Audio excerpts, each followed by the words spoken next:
2021년 대한민국은 주변국들로부터 심각한 안보 위협을 받고 있습니다. 중국의 불법 영해, 침범, 조업 행위는 날이 갈수록 심해지고 있고 일본 또한 호시탐탐 독도를 훔쳐가지 못해 안달난 상황입니다. 대한민국에서는 다른 나라들로부터의 안보 위협을 막기 위해 옛끼놈들 까불지 말라며 여러가지 조치들을 취하고 있는 상황입니다. 이 같은 상황은 2021년 한국의 군 통수권자인 대통령이 새해 첫날인 1월 1일의 행보만 봐도 알 수 있는데요. 문재인 대통령은 공군, 공중, 조기 경보 통제기에 탑승해 한반도 영공을 지휘 비행했습니다. 경기도 성남의 공군 제15 특수임무비행단에서 공군 지휘 통제기가 2737 피스아이에 탑승해 약 2시간 동안 한반도 주변 영공을 지휘 비행한 것인데요. 문 대통령이 새해 첫날 지휘 비행을 한 것은 이번이 처음입니다. 청와대 측은 이에 대해 한반도 전역의 지상, 해상, 공중 대비태세를 점검하기 위해서였다며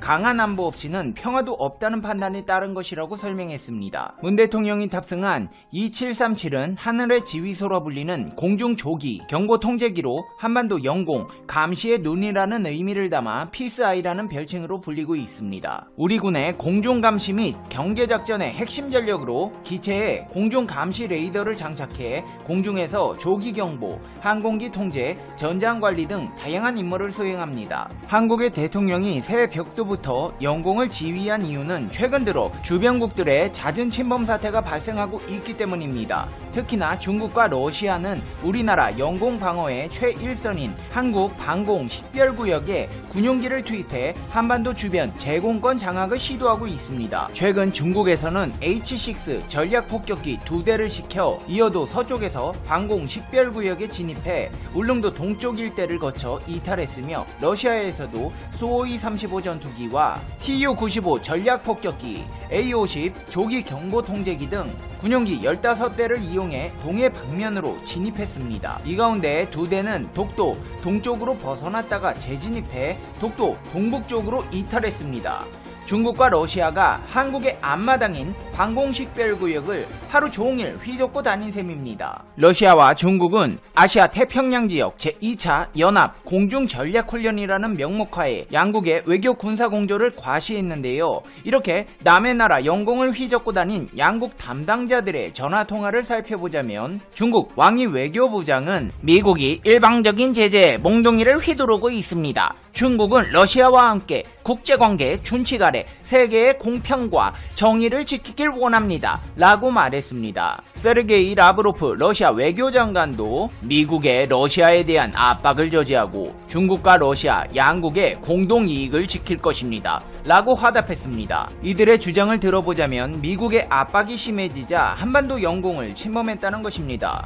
미국을 견제하는데 독도 비행은 왜 하고 다니는 것일까요? 냉전 시대부터 2010년대 중반까지 미 해군, 핵추진, 항공모함은 정기적으로 한국의 항구를 방문하고 동해와 남해 일대에서 연합훈련을 실시했으며 B-1B와 B-52 전략 폭격기도 한반도 인근을 비행하며 무력 시위를 벌였습니다. 이 같은 움직임은 중국, 러시아를 견제하는 효과도 적지 않았습니다. 하지만 이 같은 기조는 2017년부터 조금씩 바뀌기 시작해 평창 올림픽을 계기로 한반도 정세가 빠르게 전환되면서 미 전략 폭격기와 핵항모의 한반도 전개는 중단됐습니다. 강력한 전략 자산을 앞세워 동북아를 장악했던 미국의 힘이 일시적이나마 사라지면서 중국과 러시아는 자국의 앞마당격인 한반도에서 군사적 영향력을 확대할 기회를 얻은 셈입니다. 미국의 힘의 공백을 느낀 중국과 러시아의 이해관계가 떨어져 한국을 힘겨루기의 현장으로 정한 중국과 러시아로 인해 남해와 동해 방공식별구역은 앞으로도 잦은 침범이 예상되고 있습니다. 이들 국가의 군용기의 잦은 출현으로 방공식별구역이 실효성을 잃으면 영공 방어가 흔들릴 위험이 있습니다. 2019년 7월 러시아 조기 경보 통제기가 독도 영공을 침범해 우리 공군 전투기가 경보 사격을 한 사건처럼 갈등에 불똥이 우리 측으로 날아들 위험도 배제할 수 없습니다. 우발적이든 의도적이든 군사적 긴장이 급속히 고조될 가능성에 대비해야 하는 상황으로 중국과 러시아의 한반도 영공 침범은 앞으로도 철저하게 견제해야 할 대목입니다.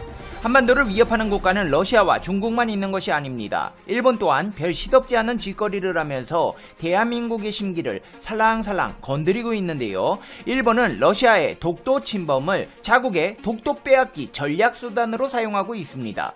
무슨 말이냐고요? 재작년 7월 러시아 군용기가 독도 영공을 침범한 것을 자국 영공 침범 사례로 통계 자료에 포함시킨 것입니다. 아니 페페TV야, 그때 러시아가 독도 침범했던 거 당사국인 러시아, 미국까지도 독도는 한국 영토라고 단돌이 지은 사건 아니었어? 근데 일본이 왜 자국 영토 침범 사례로 포함시킨 거야?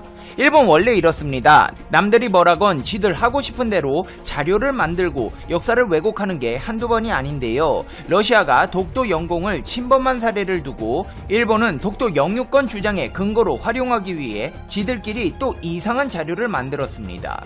일본 방위성은 항공자위대 전투기가 외국 항공기의 영공 침범 우려에 대응해 긴급 발진한 횟수와 관련한 통계치를 공개했는데요. 이 통계치에는 하루 평균 2.59의 꼴로 총 947차례에 걸쳐 항공자위대 전투기가 외국 항공기의 영공 침범 가능성에 대응해 발진했다는 내용을 담고 있습니다. 전체 발진의 71.3%는 중국 항공기를 대상으로 한 것이었고 그 다음으로 많은 28.3%를 차지하는 268회는 러시아 항공기로 인한 발진이었습니다. 방위성은 그러면서 실제 자국 영공 침범 사례로 러시아기가 독도 인근의 한국 영공을 침범한 사례를 포함시켰습니다.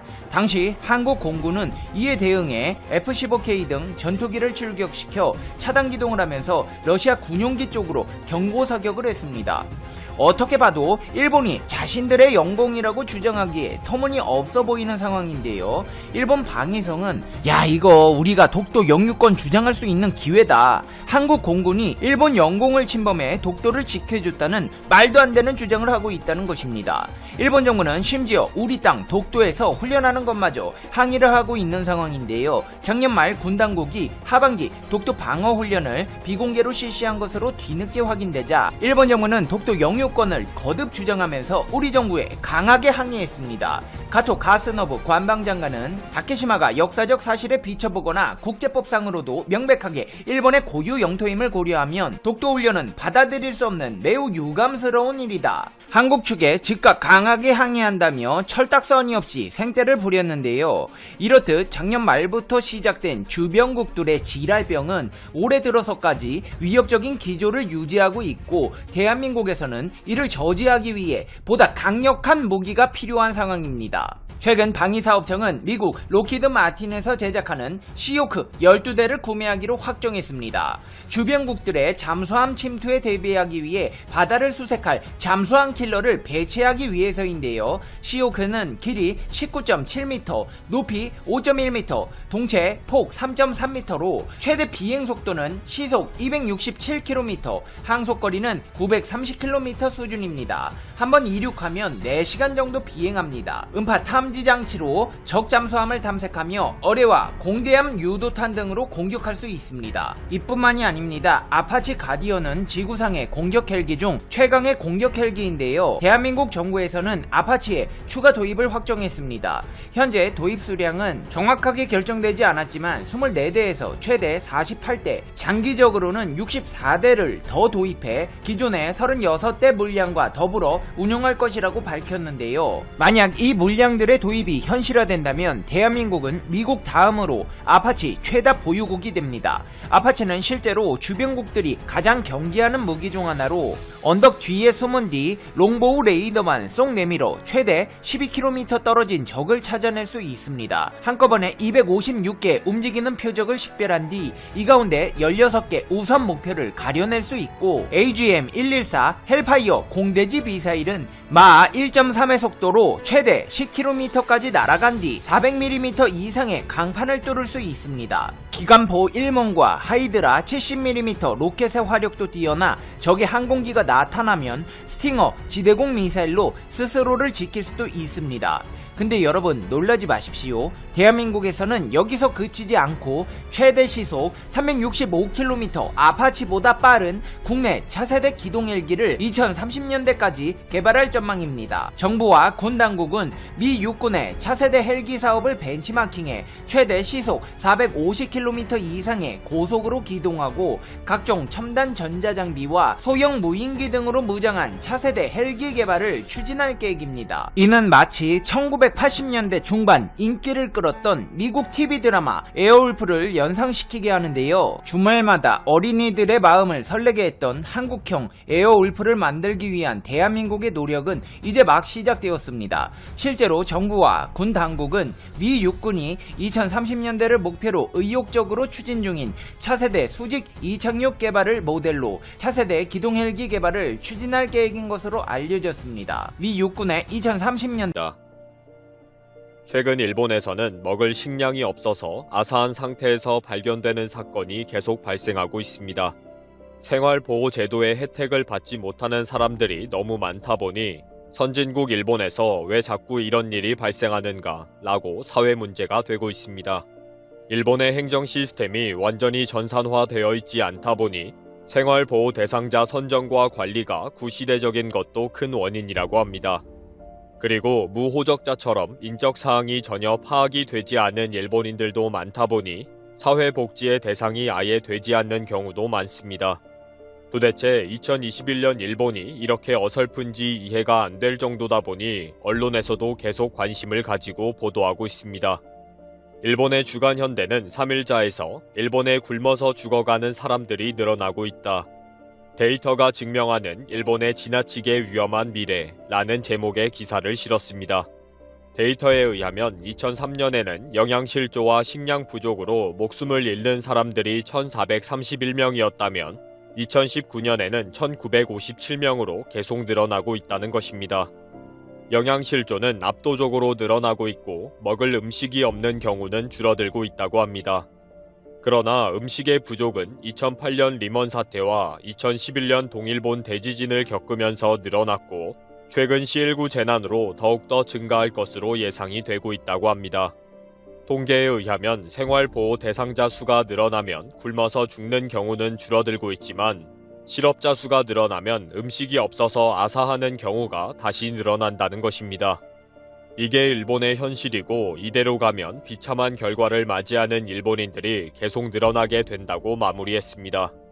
2019년까지의 통계이기 때문에 2020년에는 더 많은 가정에서 심각한 위기가 왔을 것으로 보고 있습니다. 일본에서는 C19 사태가 길어지면서 남성의 실업률은 증가하고 있고 고용의 붕괴가 이미 이루어지고 있는 상태입니다. 완전한 실업 상태에 빠져서 가정 경제에 막대한 악영향을 미치는 상태가 지금 계속되고 있기 때문에 식량 부족의 상태가 많은 가정에서 벌어지고 있다는 것입니다.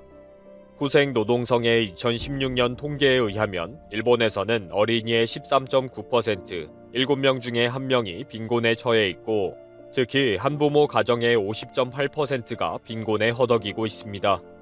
한부모 가정의 85%가 비정규직이나 아르바이트로 가정을 꾸려나가는데 C19 사태로 많은 가장들이 직업을 잃어버렸다는 것입니다. 그러다 보니 기본적인 생활 자체가 되지 않아서 한부모 가정의 식량이 떨어지는 일이 빈번하게 발생하게 되었습니다. 결국 지난 4월에는 아베가 신고를 한 가정에 30만엔씩 지급하던 방식에서 일률적으로 10만엔 지급으로 전환했습니다.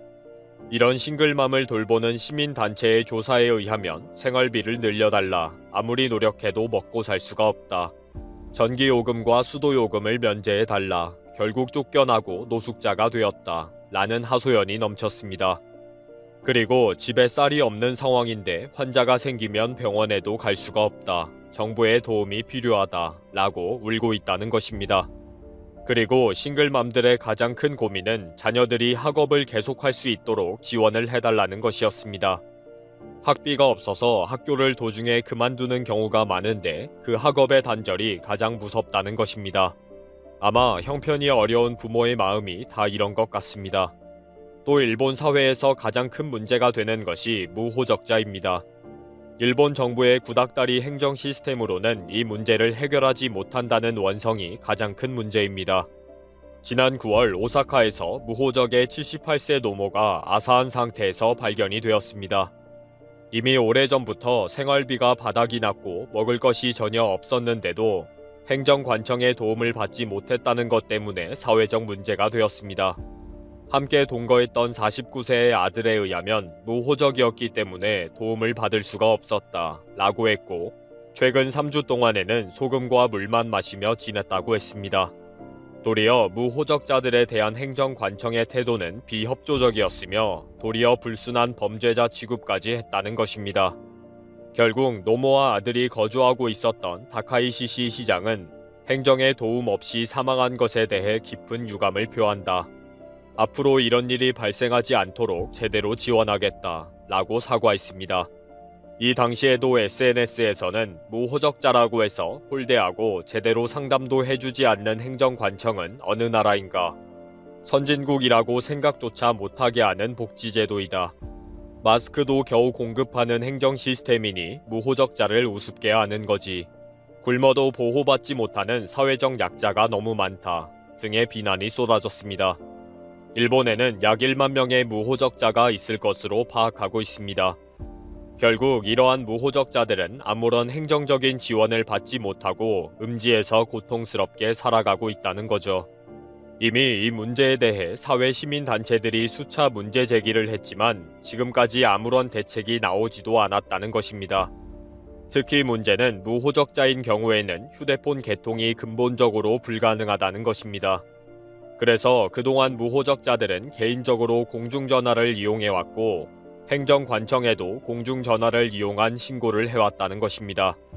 그런데 최근 공중전화 박스를 찾기가 어려운 상황이고 수신 가능 전화기는 더 찾을 수가 없다는 것입니다. 이런 상황이다 보니 행정관청에서 무호적자들에게 연락을 할 수 있는 방법이 없어서 꾸준히 관리가 되지 않았다는 핑계도 나오고 있습니다. 물론 무호적자 중에는 과거에 범죄에 연루된 사람이거나 경범죄들로 자신의 위치가 발각될 것을 두려워하는 사정을 가진 사람들도 있습니다. 일본에서는 2015년 무호적자 제로 만들기 태스크포스를 발족하면서 해결책을 찾아왔지만 아직까지 별 소득이 없습니다. 워낙 무호적자들의 경우가 다양하기 때문에 각각에 맞는 적절한 대책을 세우기가 쉽지 않다는 이유 때문입니다. 이 당시 일본의 개인주의적인 국민성에 대해서도 말이 많았는데, 개인정보 보호라는 핑계로 상대에 대해서 너무 무관심한 사회이다 라는 비판이 있었습니다. 전기나 가스, 수도 등의 사용량이 급격하게 떨어질 때에는 즉시 관심을 가지고 요금을 줄여주거나 하는 등의 신고와 관리 체계가 있어야 했다는 것입니다. 즉, 한 가정에서 전기, 가스, 수도 요금이 줄어들어도 관심을 가지는 것은 프라이버시 침해이다 라는 식의 논리는 말도 안 된다는 것입니다. 최근 한국에서도 비슷한 일이 있었는데 행정관청의 도움이 누구보다 필요한 사람들이 제대로 된 도움을 받지 못하는 일들이 많이 발생하고 있습니다. 빨리 대책을 제대로 세워서 소외된 사람들이 줄었으면 좋겠습니다.